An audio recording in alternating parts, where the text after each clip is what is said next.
Welcome back to the Pittsburgh Cable News Channel. I'm Lenny McAllister. We're talking about the latest on the war on terror. The opportunity or the idea of diplomacy with the Islamic State.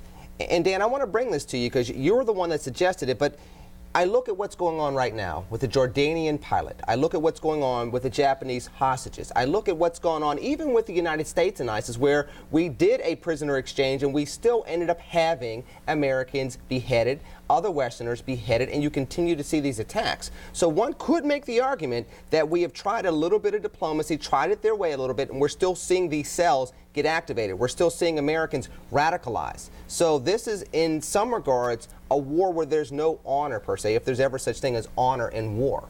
Tell me the last time the United States won a war. Well, it wasn't Vietnam. No, it was Grenada. We beat Grenada. One could make the argument. One can go to the argument with the Gulf War in the 1990s. Yeah, we didn't finish it though. Well, and then we went back again. This will be the third attack on Iraq. So, you know. But wouldn't that also go to the nature of the Middle East as well? I mean, we could say that instability. Which is to say that the only thing you can do is fight them, right?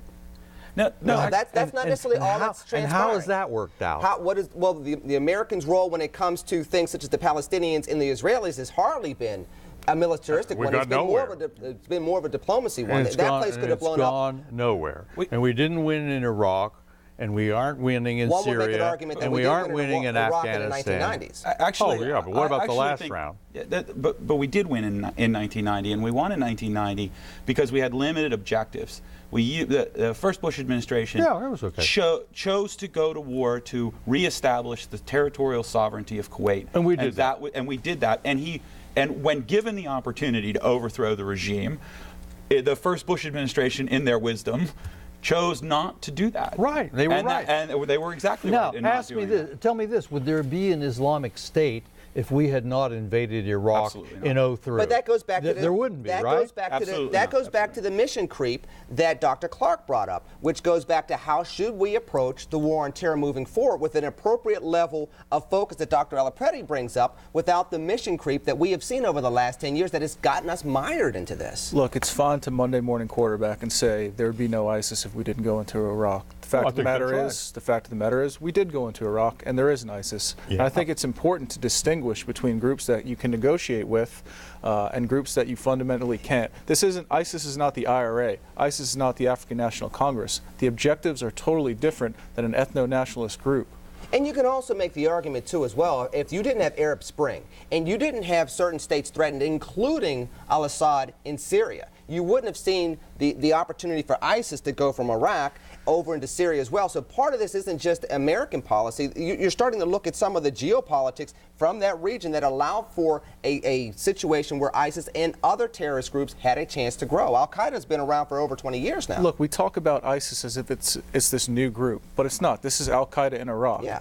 It was resuscitated by the dual, these two events, the Syrian civil war, and then also exacerbated by the Maliki regime's persecution of the Sunni minority in Iraq. And so you had these two events happening at the same time. The U.S. withdrew in earnest in 2011, amongst other factors contributing to the rise of ISIS. And so I think to say that any one thing contributed to the formation of this group. And look, this is a group that has roots in Mosul, in Anbar. It's an Iraqi group at its core. Yeah, and I think that actually the Syrian the Syrian situation is sort of a counterexample.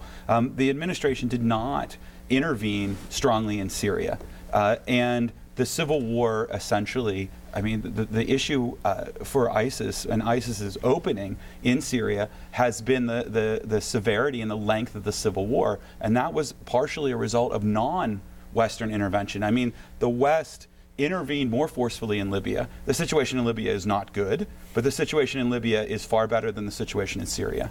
And even at that point in time, and even in 2011, I mean, there was a choice to be made. We chose Libya when it was a lot messier in Syria. We didn't want to bother the Iranians, we didn't want to bother the Chinese, and we didn't want to bother the Russians for three big reasons right there, in addition to all the factions that were there. So we chose Libya instead of Syria, and now we're dealing with an Islamic State that has been basically in the headlines ever since the beginning of 2014 when they were initially called the JV team. Hold that.